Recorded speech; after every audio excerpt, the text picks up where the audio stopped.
नमस्कार. ग्रामवाणी समाचारच्या संध्याकाळच्या बातम्या पाहूयात. नागपूरच्या ग्रामीण भागात खडगाव रोडवर दररोज होणाऱ्या ट्रॅफिक जामची समस्या आता तीव्र झाली आहे. अवैध पार्किंगमुळे वाहतुकीला मोठा अडथळा निर्माण होतोय. स्थानिक नागरिक यामुळे त्रस्त झालेत. या समस्येवर तोडगा काढण्यासाठी शिवसेना उद्धव बाळासाहेब ठाकरे पक्षाच्या कार्यकर्त्यांनी आज वाडी पोलीस स्टेशनला निवेदन सादर केले. मागण्या पूर्ण न झाल्यास आंदोलन करण्याचा इशारा देण्यात आलाय. शिवसेनेच्या कार्यकर्त्यांनी सांगितले की अवैध पार्किंगवर कडक कारवाई करावी, ट्रॅफिक पोलिसांची संख्या वाढवावी आणि रोडवर सुधारणा कराव्यात, अशा मागण्या निवेदनात करण्यात आल्यात. चला तर बघूयात काय म्हणालेत शिवसैनिक. लोकांचं जाणं आहे, तिथून खडगावपर्यंत लोक त्या रोडनी जातात. ते बाजूला शावले आहे, तिकडे माऊली नगर आहे, आदर्श नगर आहे. यामुळे काय झालं, तिथे रात्रीच्या वेळी इतका जाम असतो की सामान्य माणसाला खूप त्रास आहे, मुलांना त्रास आहे, कॉलेजच्या लोकांना त्रास आहे. त्याच्यामुळे जायला खूप अडचण आहे. ती कुठेतरी कमी व्हावं आणि दुकानदारांनी आपल्या पार्किंगची व्यवस्था आपली स्वतः करावी, जेणेकरून त्या रोडवर ट्रॅफिक लागणार नाही. आम्ही आज त्यांना वाडी पोलीस स्टेशनला डेप्युटेशन दिलं. त्यांना सांगितलं का बाबा ती आमची पार्किंगची आपली जी ट्रॅफिकची व्यवस्था आहे ती तुम्ही सुरळीत आम्हाला करून द्या, अन्यथा मग नाहीतर मग आम्हाला आमच्या पद्धतीनं करावं लागेल, काहून का मग त्यांना जास्त त्रास होईल. बस मी स्वतः बघितलं आहे. त्या दिवशी 2 तास ट्रॅफिक जाम राहिलेली आहे. मी स्वतः 112ला कॉल केलेला आहे, पण तिथूनही काही प्रतिसाद नाही मिळाला. पोलीस स्टेशन मधून फोन आला, पण तो चुकीच्या पोलीस स्टेशन मधून फोन आला. ट्रॅफिक विभागालाही मी संबंधित ट्रॅफिक विभागाला फोन केला, तिथेही काही रिस्पॉन्स मिळाला नाही आहे.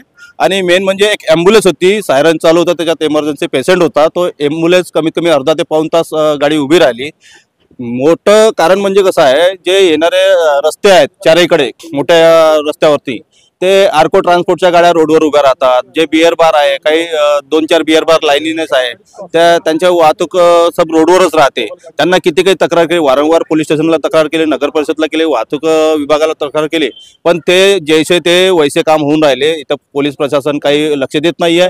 त्यांची दुकानदारी चालत आहे, बहुतेक ते लक्ष देत नसतील असं वाटत आहे मला. आणि मला असं वाटतं की आता जर हे वाहतूक सुरळीत झाली नाही आणि तिची पार्किंग रोज संध्याकाळी 5 ते 8 वाजतापर्यंत जे वाहतूक नेहमी अडचण असते, आणि एक पायी चालणारा पण माणूस त्यालाही अडचण होते की पायी पण नाही चालता येत. तर अशा वेळेस अगर यांनी जर लक्ष दिलं नाही, वाहतूक विभागाने, पोलीस स्टेशन विभागाने, तर आम्ही तीव्र आंदोलन करू. आम्ही आमच्या पद्धतीने करू, शिवसेना स्टाईल नाही करू. आपण प्रश्न मांडताना वाहतुकीवरती तर मांडलेला आहे, पण हे बिअर बार म्हणा किंवा काही दुकानदार असते, बिअर बारकडे गार्ड सिक्युरिटी गार्ड नाही, यांच्याकडे सिक्युरिटी गार्ड तुम्ही बघितला का? यांच्याकडे कुठलाही सिक्युरिटी गार्ड नाही. यांच्याकडे यांच्या स्वतःचा कुठलाही माणूस नाही आहे. हे लावारिस सारखे गाड्या उभ्या राहतात. देणार आहेत का तुम्ही? शिवसेना हो, आम्ही सर्वांना सूचना देऊ. आधी पहिले पोलीस स्टेशनला दिली, पोलीस स्टेशन जर कारवाई नाही केली तर आम्ही स्वतः जाऊन आम्ही ते कारवाई करू. आम्ही मग तुम्ही सुद्धा म्हणजे रस्त्यांच्या अनेक समस्या इथे निवारण केले. आता नुकताच तुमची 2 दिवसापूर्वी बातमी येऊन गेली. तुमचं काय मत आहे यावरती? खडगाव रोडचा जो ट्रॅफिकचा प्रॉब्लेम आहे, तो जे गोडाऊन आहेत, स्थानिकाचे नाही, ते बाहेरच्या लोकांचे गोडाऊन आहेत, आणि मोठमोठ्या ज्या 6 चाकी, 10 चाकी, 12 चाकी गाड्या उभ्या करून ठेवतात, त्यामुळे तो प्रश्न उद्भवलेला आहे.